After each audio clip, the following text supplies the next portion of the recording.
Hi, my name is Veronika, and I am a breast cancer survivor, a breast cancer coach and holistic therapist. But I am also a property investor. I support women who are walking a path I know deeply. But today, I am here to share a little bit about myself rather than about what I do. So I grew up in Czechoslovakia, surrounded by family, by music, and by adventures. I actually grew up in a musician family. So my dad used to play bassoon in orchestra. My mom used to be an opera singer, and my granddad was a conductor. And I myself played piano for a few years. So music plays an important part of my life, and I listen different type of music, and my favorite music is trance music because it is energetic and it helps me to feel motivated, it helps me to feel inspired, and I usually listen to it when I drive, when I run, or when I'm on the walk because it helps me to process emotions and find new ideas and get in the zone. It's like I'm getting this connection with the universe when listening to this music and when I'm on a go. And then I have a second type of music that I listen to, and that is anything that then later in the day or when I need to recenter, help me to calm down and to connect in the universe, not in that space of doing things and creating things, but in a space of sitting quietly and just receiving the information. So listening to music for me is either about listening music that supports me to be creative and to go out to the world and to express myself. Then the opposite, a music that is calm and then it's quiet and that helped me to become the receiver of the information and the wisdom that is within me.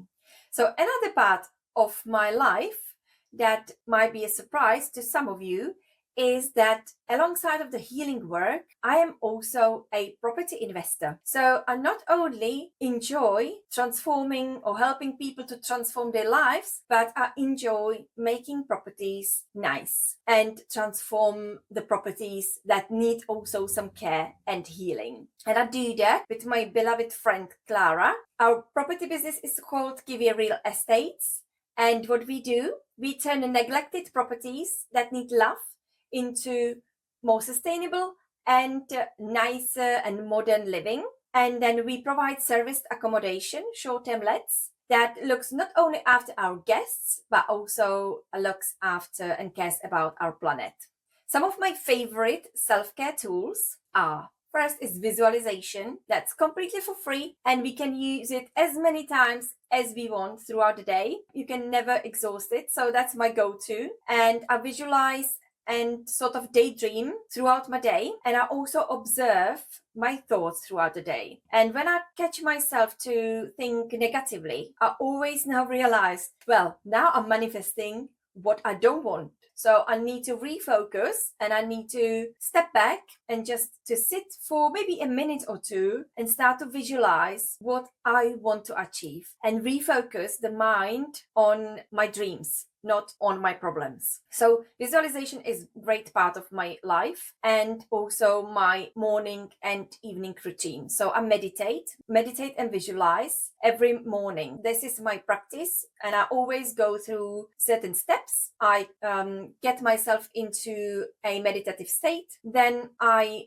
do my gratitudes. I celebrate one thing, that even the smallest thing ever, but I celebrate something every day. I then visualize my dreams as if they already happened, and then I visualize how I want my day to unfold. And then I have a little bit of thinking time and maybe just sit in quiet waiting whether I get any message from the universe. Sometimes I do, sometimes I don't. Usually when I get the message from the universe is when I visualize on the go. So when I drive, when I run, when I walk, I still working on visualizations, and it's like a daydreaming, but daydreaming about things that I want to happen rather than things that I need to put on my shopping list. The next one is journaling. So I don't do it every day, but I do journal. I have a journal when I always reflect on the week that has just gone and plan a week ahead. So it's like a journal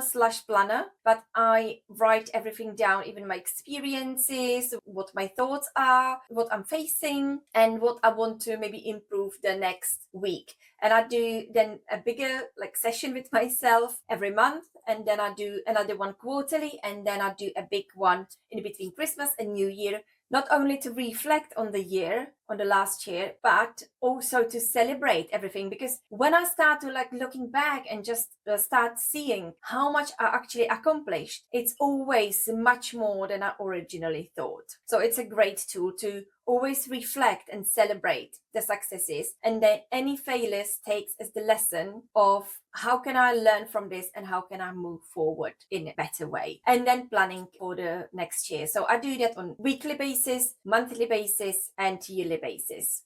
And on daily basis, I've got the morning practice when I meditate, and I do the reflection and celebration and gratitude and a little bit of planning within that meditation.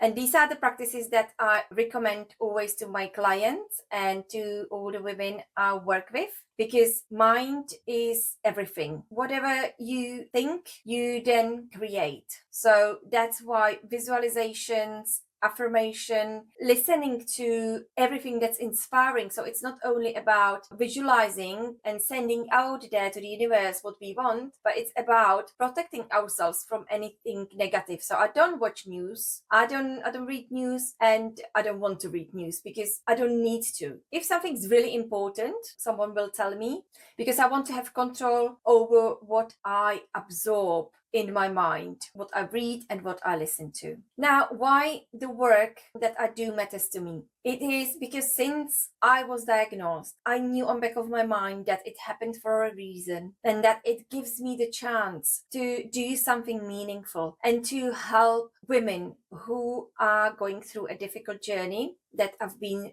through myself. And I feel really grateful for being able to recover from the illness and for the blessing that I received in form of healing from cancer. And I also did a lot of research, and I put in practice a lot of tools and techniques. And I feel like, this cannot be forgotten. This has to be shared. So I feel like it's my mission to share it with the world and to help other women navigate this difficult journey and then emerge from this journey better and stronger than before, as well as share the information that can help other women to stay away from breast cancer, to minimize the risk of getting breast cancer. So I've created spaces through events and coaching to support and encourage you. Whether you are navigating life after diagnosis or working towards your goals, there's a place for you here. Check the caption or feel to reach out if you want to know more. Thank you for being here, sending love, light and strength your way today. Follow for more tips, stories, support and gentle guidance.